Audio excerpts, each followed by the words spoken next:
How is everybody doing? This is episode 21 of Sit Down with Sniper. I apologize if I sound a little fuzzy. I just woke up.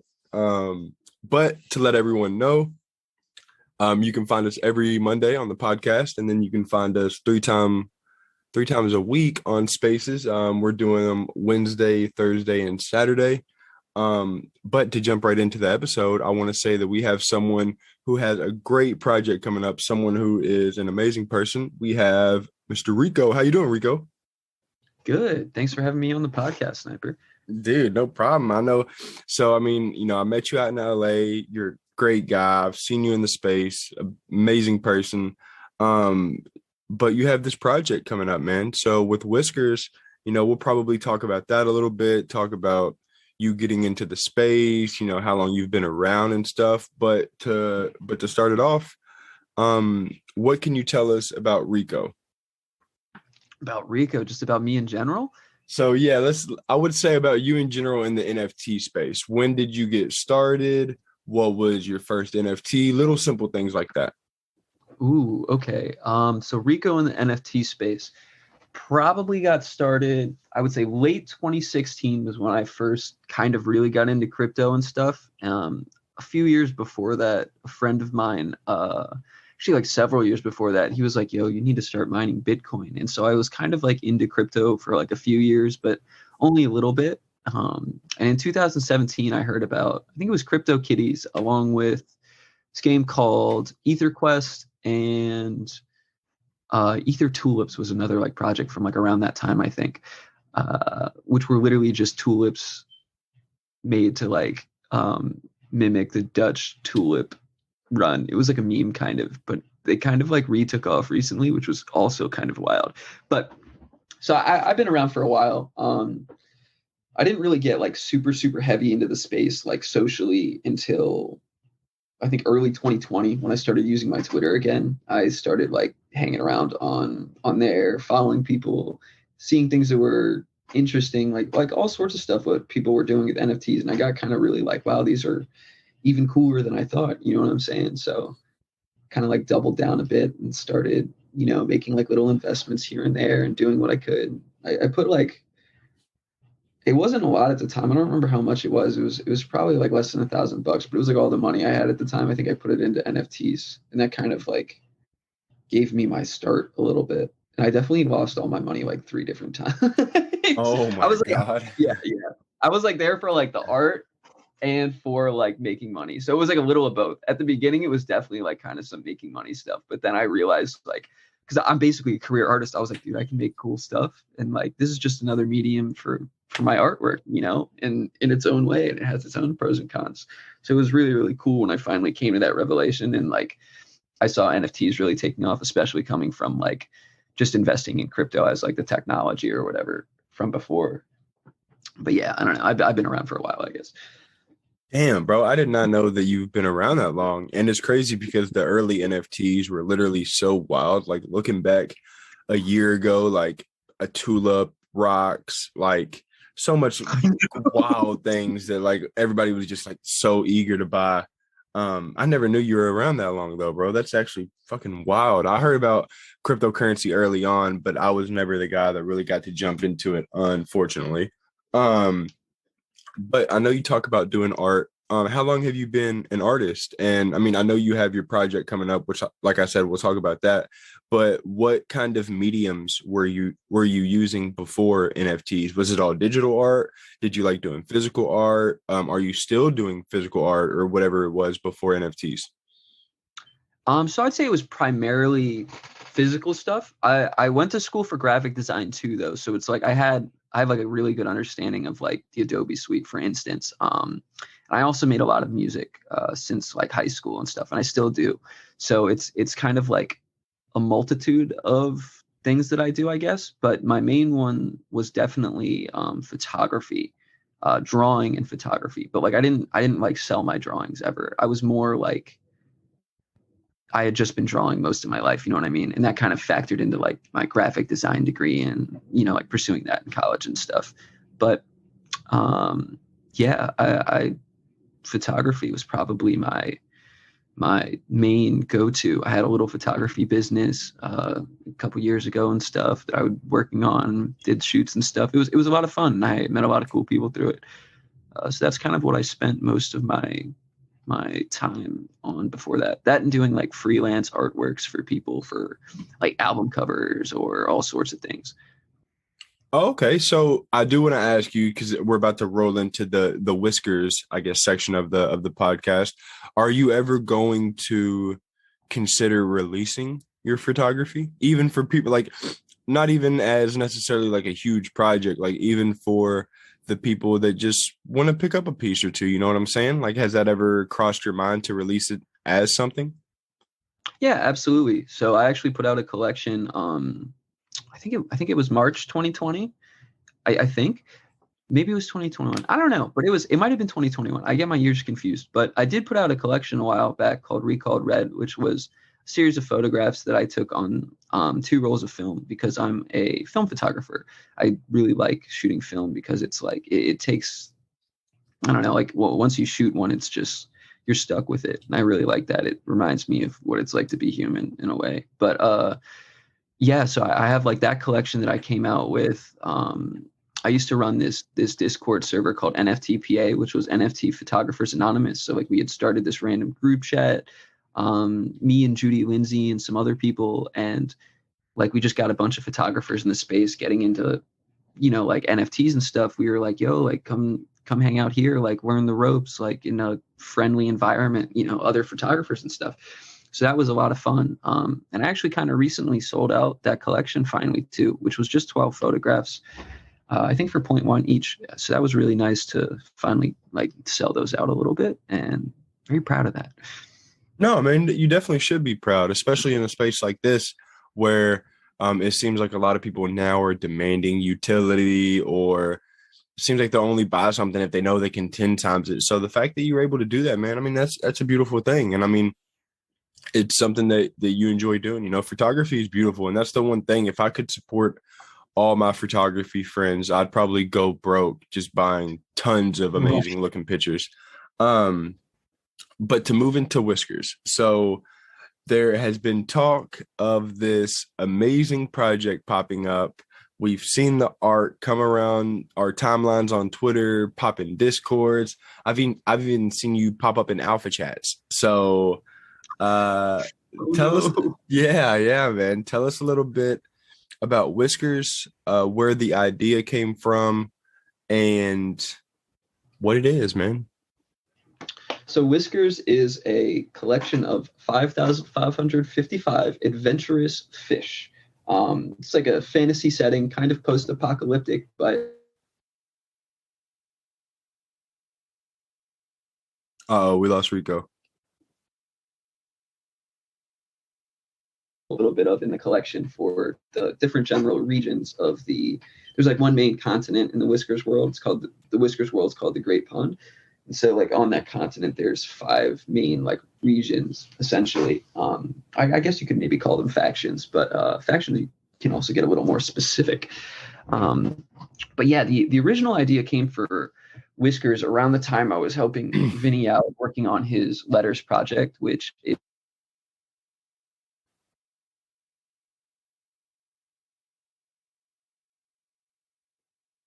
called Letters. So I helped him out on that. He's a close friend of mine. We live in the same area and stuff. I just did basically whatever needed to be done extra on the project, and it was an awesome success. So it's been really great to see him doing well in the space. But around that,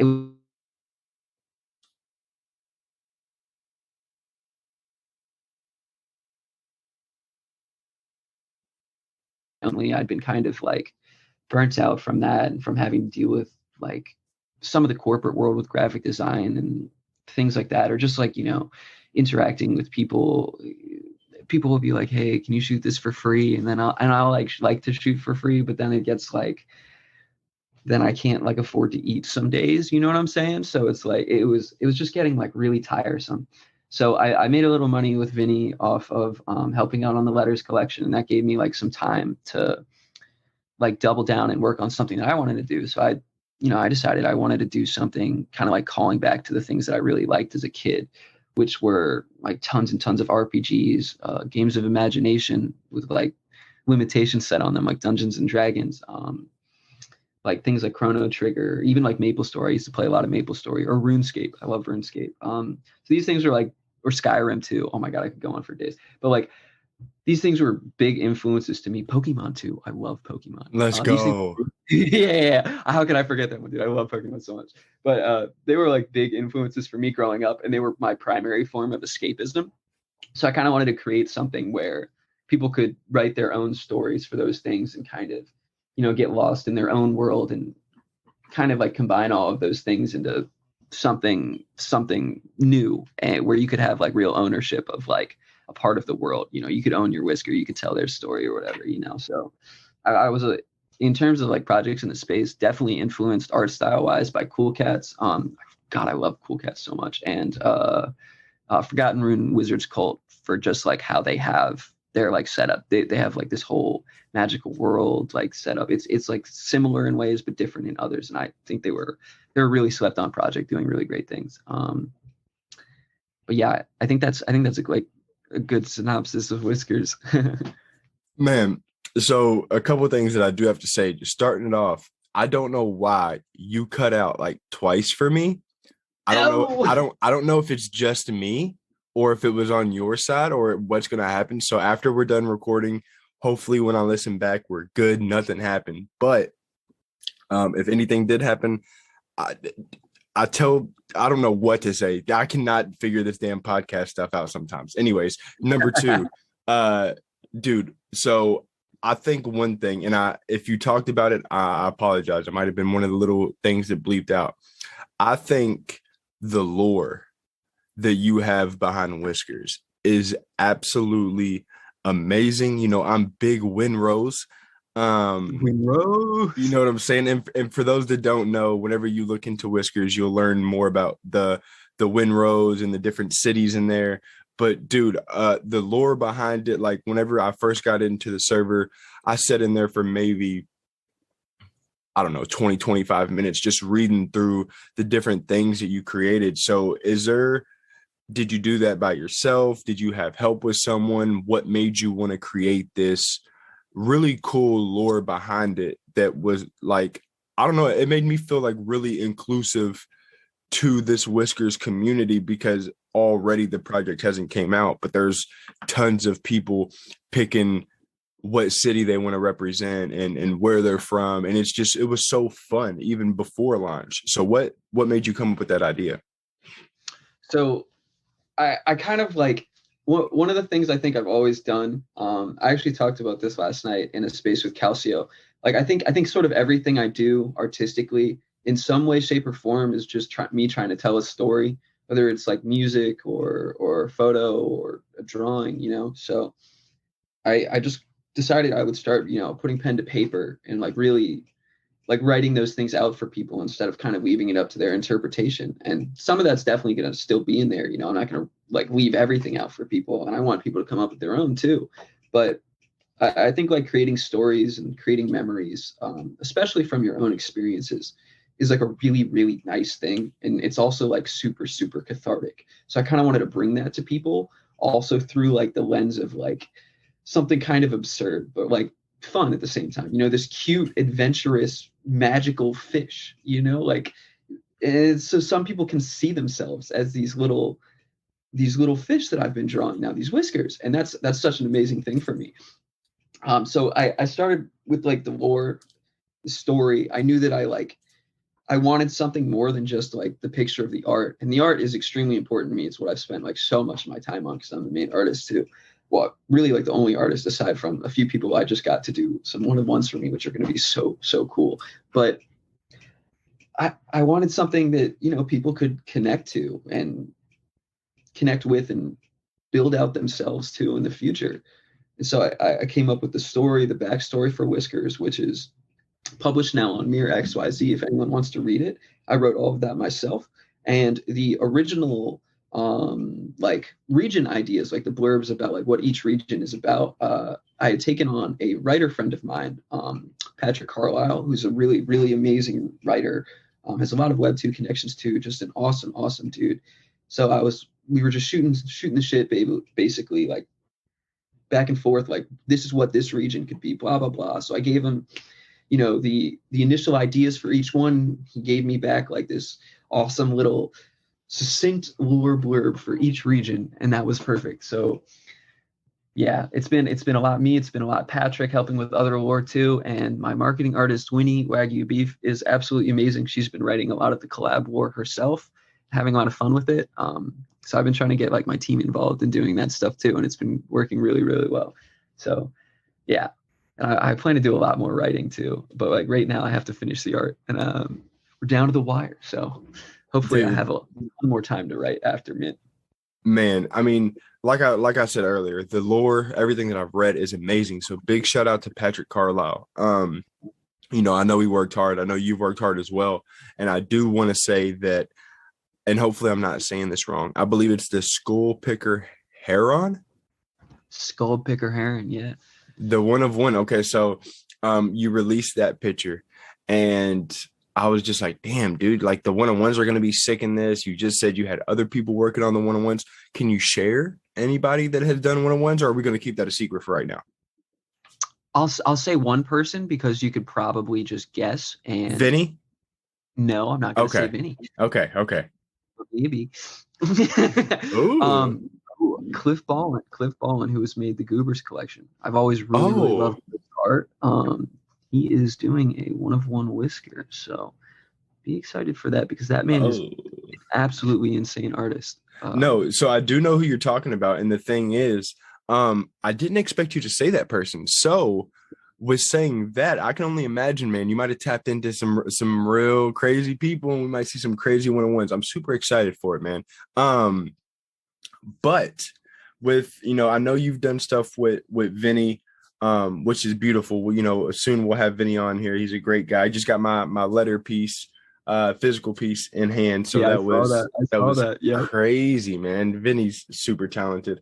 But I've been doing this podcast pretty all over the place since I started. So now I've tried to create this template that whenever I do stuff, especially with founders, I want to ask them about their project, about themselves, and then I was going to transition into about 5 to 7 questions that are more to get to know these founders or the people in the community. So before we switch over to those couple of questions, I don't want to leave anything untalked about, especially if you were wanting to say something. So is there anything that you do want to say about Whiskers or yourself before we move on into the other questions?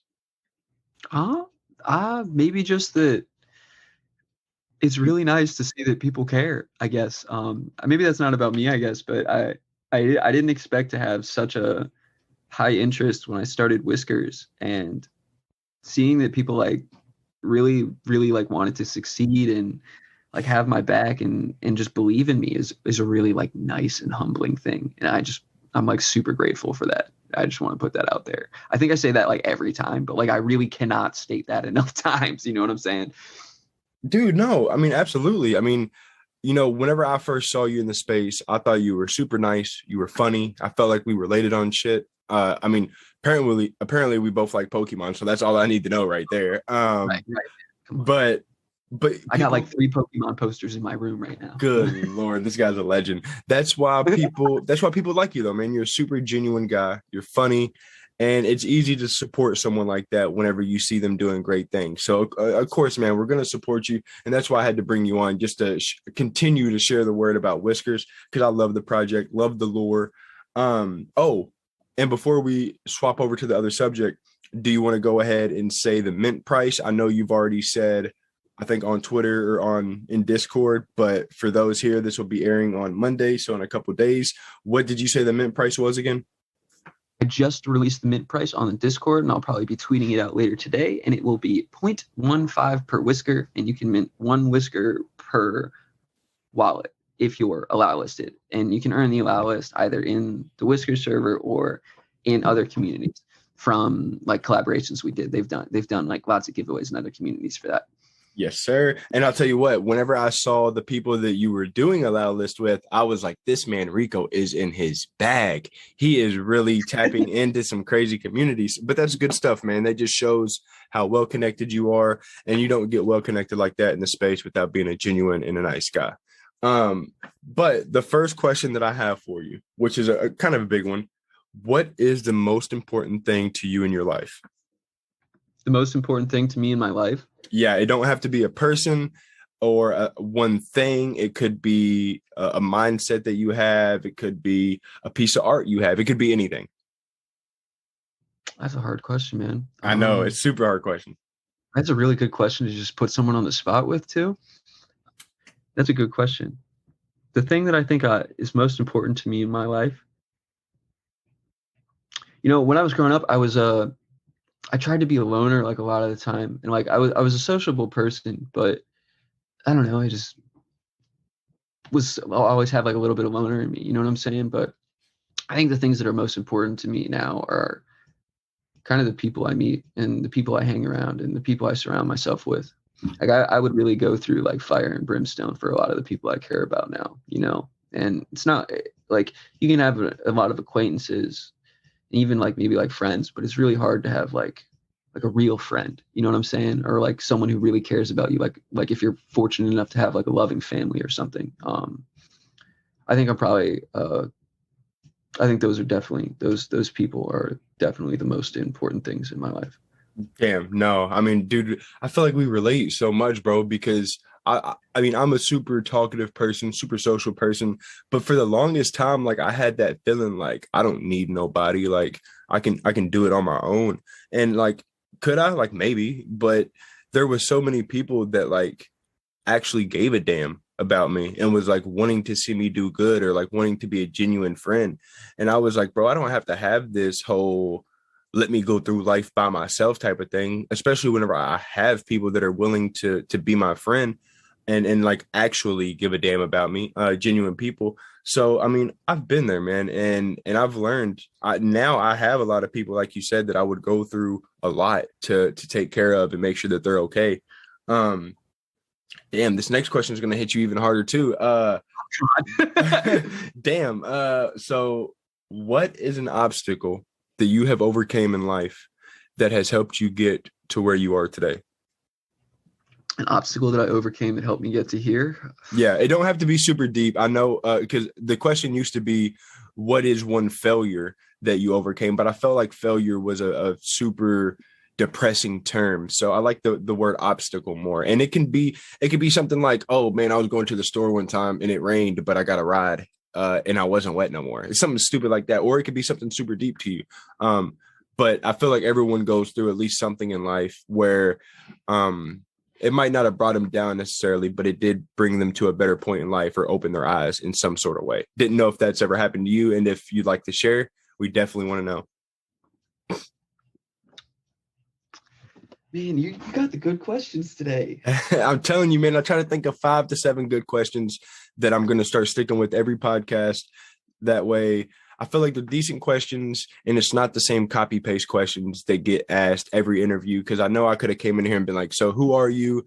Tell me everything about Whiskers. Okay, we're done," and it would have just been so copy paste. But I feel like these questions at the end kind of give people more of an outlook to really see that the people behind these profile pictures are legit human beings and not just people that are money hungry or money launderers or stuff like that. So out here laundering money all day, man. Yes, sir. No, man. Yeah. Wild thoughts Could coming through these you people. say the question one more time? Yeah. So what is an obstacle that you have overcame in life or the space that has helped you get to where you are today? I've had a few. I guess maybe the most major ones are just life ones in general. Right. I lost like a really close friend of mine back in 2016. So like I still carry that with me today. You know what I'm saying? I wear like a little memento about that every day still. I think like everyone in life has to go through something like that at some point, and it's like not easy, but like you got to keep going, not just for yourself, for like whoever you lost or whatever. That's one thing. Another, like in like several different points in my life, I've sort of like lost my whole friend group for different reasons. Like I moved around like 3 times when I was younger, you know what I'm saying? So like I didn't have access to like being around the same people anymore. So I had to like restart several different times. And that was like, those are terrible, man. Like it's terrible to lose like all your friends essentially just because you can't like talk to them anymore, like they're out of reach or whatever, you know what I'm saying? And it doesn't even have to be like a far distance. It just has to be a distance far enough that you can't like really meet up with everyone anymore. You know what I'm saying? So that's happened to me like a bunch of different times, or like just outgrowing people and having to like, you know, surround yourself with better people, even though you might still like the people that you're around, but knowing that those people like aren't good people to be around for you, you know what I'm saying? Or people who don't really want anything out of their lives. Um, Going through that like several different times has probably been the most shaping thing of my life. And it's also helped me kind of find myself stronger as a person, because like the people I like really care about now, like they're you know, they come in all forms, you know what I'm saying? And I care so much about every single one of them for different reasons because of just who they are. I think I keep around me a lot of people who are unapologetically themselves, for better or worse, but like they're good friends and they genuinely care about me and I genuinely care about them, and they want the best for me, you know, like if I tell one of my close friends, Will, like, you know, I he knows like all about whiskers and how much I've been working on it and stuff. He's like a sort of like a regular blue collar guy, does like HVAC work and stuff. He's one of my closest friends. And you know, he even mentioned to me one day, he was like, man, like I've been working like so hard and I'm like seeing you successful, and like I'm starting to get a little jealous of you. And I'm like, man, this is exactly why you're one of my closest friends, because you don't just like do something, you like talk to me about it. You know what I'm saying? Like I want nothing more than for all of my friends to be successful, like, and happy in their lives. And I do what I can to contribute to that. And so like when I see that people are like happy for me and my success, or willing to like confide in me about like some of like their darker like things or feelings, that's really, really nice. You know what I'm saying? Because that's how you know someone gives a shit about you. You know what I'm saying? Like when they're there when no one else is or whatever. It really shows you who your real friends are. And I'm very fortunate in a way that I've gone through things several times that have really shown me, you know, who's there for me and who's not. Um, yeah, I don't know. I hope that answers the question. No, it does. And I want to say, I literally said it 10 minutes ago that I felt like we were similar people. So this is how small of a world, how wild this is. I lost my childhood best friend 5 years ago. And I would lose him to a fentanyl overdose. His drugs were laced, basically, is what it was.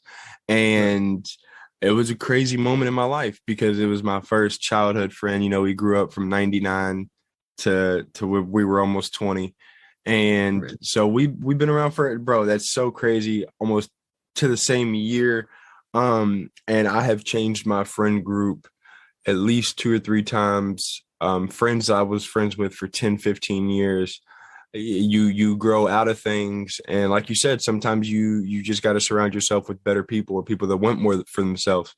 And I've definitely been in your shoes, man, and that's not an easy task, especially to go on with your life when there was people that you once loved. But dude, and to know that your friend was able to admit to you like that he was jealous, and not to a sense to where like he envied you and like he was going to start plotting on you, but the fact that he was vocal to you and the fact that he actually cared and felt like y'all were cool enough to come to you in that genuine time and be like, yo, this is me right now, this is how I'm feeling. That's a real friend, and I think that takes a real man to be able to admit something like that. um Damn, I hate to keep rolling through these questions just like a steamroller, but I don't want to hold you too long. So I have 3 more for you, and then we'll wrap it up. This one we'll go easy on you now. Right. When you leave the house to go out, rather regardless where you're going, what are at least 3 necessities that you have to bring with you?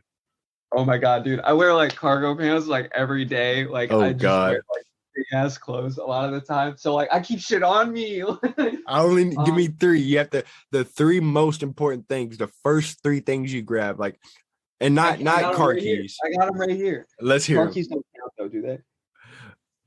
So you can say car keys if you want, but they don't necessarily count since you Right, have to take them. They're always with me. Of course. I got my camera. I always have at least one camera with me. Sometimes like up to 3, maybe 4. Good Lord. I'm chilling on that mostly though now. I'll keep like a lot of like my big like medium format cameras. They're like 6 pounds or something. Like I might sometimes keep those in my car. Besides that, like obviously my wallet, but I guess that doesn't count either. Camera, chapstick, and let's see. I probably will get a lot of hate for this. I keep a razor blade in my wallet, and everyone's like, "Why do you keep a razor blade in your wallet? That's so stupid. What are you, a druggie?" And I'm like, "No, like you can use it for so many things. I cut off loose threads on clothing to make myself look nice. You know what I'm saying? If I need to like grip a skateboard real quick because like I just broke mine or something, I can use the razor blade for that." Everyone who says it's always in a situation where I'm handing them the razor blade because they need to cut something, and I'm like, see, this makes sense. Those are the 3 things I like always have on me. Oh my goodness. The razor blade is pretty smart. I'm not gonna lie to you. I mean, it's the same thing as keeping a knife on you at all time, and I don't know how many people keep a knife on them. So I mean, same thing, just sharper. Yeah, honestly. I mean, and it's small, like, you know, it's unobtrusive. You can just like get stuff done. And I just realized how many times I've walked through airport security with that in my wallet, and that is unreal. Dude, oh my God. Airport security is unreal because as I was coming home from New York, I don't know what happened, but I finally get back to Kentucky and I look at my girlfriend and I'm like, "Yo, do you smell weed?" And she was like, "Yeah." And I was like, "You don't have none, do you?" And she was like, "Well, no." And I was like, "Damn, I guess I still smell like weed from California. That's crazy." And then I get home and I see half of a joint just sitting in my bag. And I'm like, how did that make it all the way back here? What the hell? So yeah, I don't know what's sometimes I just feel like they just know how much of like how you just don't realize that you're being an idiot, and they're like, whatever. It's like he's not harming nobody. Like it'll be like okay. he's just an idiot. Like it's fine. Like just let him go, bro. Like yeah, I went through LA and Chicago, man, and I got home and I was like, what in the hell? But I mean, it happens, man. Okay, so what is one thing that you want to do before you get too old to do it? One thing I want to do. Ooh, that's tough. I never really think about things I want to do like that. You know, I really want to go to the desert. Like the sand dunes and shit. I don't know which desert, just a desert. I don't know why. I've just always kind of really, really wanted to go to one. I think it might be because like my first favorite song ever, I think, when I was like old enough to like have a favorite song for real, I was like maybe in like 6th grade. I love this song called "A Horse with No Name" by America. It's about a horse like in the desert, among other things, or God knows what. But I love that song to death. And I think maybe that's why. I just want to go there and I just want to take photos. Okay. So I can say I have never met someone who's been to an actual desert. I don't know why I think of a desert and I just think it's like not a real place. Like, I guess because I'm from Kentucky and there's not a desert anywhere remotely close to me. But dude, I never even thought about that. Like deserts are crazy to look at in pictures. And I think I'm scared that I would just like die in the sand somehow. Like you just walk in the sand and just like fall in. Like I'm scared, bro. I don't know. It's like the whole desert is just quicksand. That's how I see it. That's how I see it, bro. Like that's kind of how I see the desert to me. I'm like, if I even walk on that sand, I'm done for. Wow. You know, it's crazy too because like I don't really like. I'm more of a cold person or like a cool 68 degrees kind of guy. Like I hate like super hot heat. So I don't know where that like fascination with the desert really comes from, I guess, but it calls to me, bro. Oh my goodness. Yeah, they're burning up Death Valley and all that. Okay, so I feel like this last question is a pretty good one. And I will say beforehand, you cannot say whiskers. But if I gave you 200 E and you had to spend it on NFTs only, what are some big purchases or plays that you would make right now? Probably would get an Azuki, a Doodle, a bunch of cool cats and cool pets. Some Moonbirds if they come out, when they come out. I think they come out in like 2 days. I've heard about that project so much, bro. And it was like everybody that I'm talking to, I'm like, what are you doing? They're like, oh, saving money for Moonbirds. I'm like, well, damn, I guess I'm gonna miss it. Sounds like everybody's loaded up for it.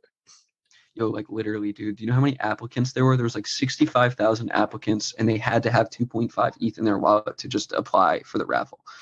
Bro, That's insane. That's the real alpha. When all like, I think there's 10,000, and when 55,000 people don't get a Moonbird, where's that money gonna go? I don't know. Find where that goes. You'll probably make some money if that's what you're looking to do. Just saying. I mean, no, it's a good point, man. There was a lot of people because it was talked about on the TL. Whenever you have drops like that, man, I mean, a lot of people are either not buying stuff, they're selling stuff, projects are down. You're like, well, damn, what was everybody selling their stuff? Are they done? It's like, nah, bro, there's a project coming out and everybody has to have money for it. And once they don't, like you said, money has to go somewhere. So let's hope it goes back into fucking cool cats. We love the cats. Man, we love the cats. We love the cats. We love the team. They've been getting some unnecessary FUD. Well, some of it is deserved, and I'm saying that from the perspective of like I've met Klon. Klon is an amazing person. Like Cool Cats is an amazing brand. But I agree. They failed in a bit, but it's not really about like failing. Sometimes it's about how you come back from it. You know what I'm saying? So 100%. I never really like lost faith in them when other people did. Yeah, and I was fortunate that I never like had to sell my Cool Cat for like money, which is really great because then I was just able to just hold and be like I don't mind it all. You know what I'm saying? Like I still believe in the cats.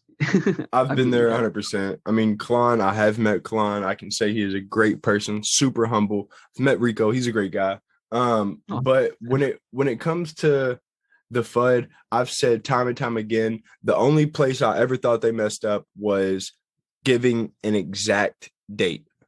That was it. That was it. You know, because then you actually set yourself to do something at that time. Once you can't, it's going to be a catastrophe. So if they learned anything, it should just be that you can't say a date, or if you're in their position and you don't really know if you could do it by that date, just don't give a date. Other than that, people can't really say that they're not a good team. Super solid. They've done giveaways on giveaways on giveaways, been around for over a year. They've done more in a year what some of these projects could do in 5. Literally just because of who they got on the team, who they know, how long they've been around. But like you said, bro, we love the cats. We're definitely supporting the whole team. Whether it be right there beside them from afar, whatever they're doing, we're right there with them. But Rico, I know you got something to do at 1:00 and it's 12:01 right now. We've been going for about 35, 40 minutes, I think. So I do want to say thank you from the bottom of my heart for being on here. It was a little bit of a short notice, so I do appreciate you coming on. This man got me out of bed super early to do this podcast, but it was so worth it. No, you're good, man. It's never a problem. But I do want to say thank you, like I said, from the bottom of my heart. Over here at the podcast, I say we, like there's more than me, but there's not really. But we would love to wish you nothing but the best of luck with Whiskers. And I know it's something that you've been working super hard on, brother. So whenever it releases, I can't wait to see you just like be able to get all your rewards. I know it's been a long time coming. So, congrats to you, man. And I'm looking forward to everything you're doing. Thank you so much, man. That means a lot. And also, thank you for asking like some like deeper questions. That was nice. Most people don't ask me stuff like that. I like that. Bro, absolutely. Like I said, I just want to make it to where it's more of a real, genuine, human to human conversation. I could just sit on here and ask you robotic shit all day and just be like, so what about Whiskers? Are you going to sell it? How you think it's going to do? And that shit would just get boring because you're going to have 10, 20 more podcasts or interviews coming up, and they're all going to be Whiskers related. Majority of them are all going to be the same, and it's just what it is. Spaces as well. So to be able to get that little thing out of you, what has to go with Rico. Now people can be like, yo, fuck, that's Rico. He has 6 cameras on his body. That's got to be him. Like, I've really walked around like that too. It's just like strap after strap after strap. It's just me with a bunch of cameras. I'm like, which one should I use? Yes, like, sir. So oh my God. Now, I mean, now people are going to know you like Pokemon, shit like that, you know? So people got to see that other side of you, which is beautiful. You know, you're a regular human, just like everyone else behind the profile picture. So I don't want people to forget that, regardless if you're a founder of a project that's going to do amazing or not, you're still human. But yeah, man, I'm going to let you go. I want to once again, thank you so much. Is there anything that you want to say before we get out of here? Shit, man, just thanks for having me, you know? It's I don't know. It was fun, you know. It was even more fun than I thought. I was really like surprised with some of those questions, like I said, and it was very refreshing to be. So like I've been like doodling this whole time too, because I'm like still working on whiskers. Obviously, I'm drawing stuff, but I had to like sit back a few times and really like think and like just I don't know, like really think about things that myself, you know. So it was nice, man. Thanks for having me, for real. Hell yeah, man. I love hearing that. One of the best compliments I feel like I can get is the words, damn, that was a good question. So, I mean, as long as I can make you sit back and think a little bit, have fun. Right. And you got some doodles on, that's beautiful. Everyone listening in, this has been episode 21 of Sit Down with Sniper. I can't thank you all for listening in. And don't forget, you can catch me on the podcast every Monday. And then, like I said, on Spaces. You can catch me every Wednesday, Thursday, and Saturday. But other than that, tune in next week for another episode. And yeah, thank you all, everyone. And I hope you all have a great day.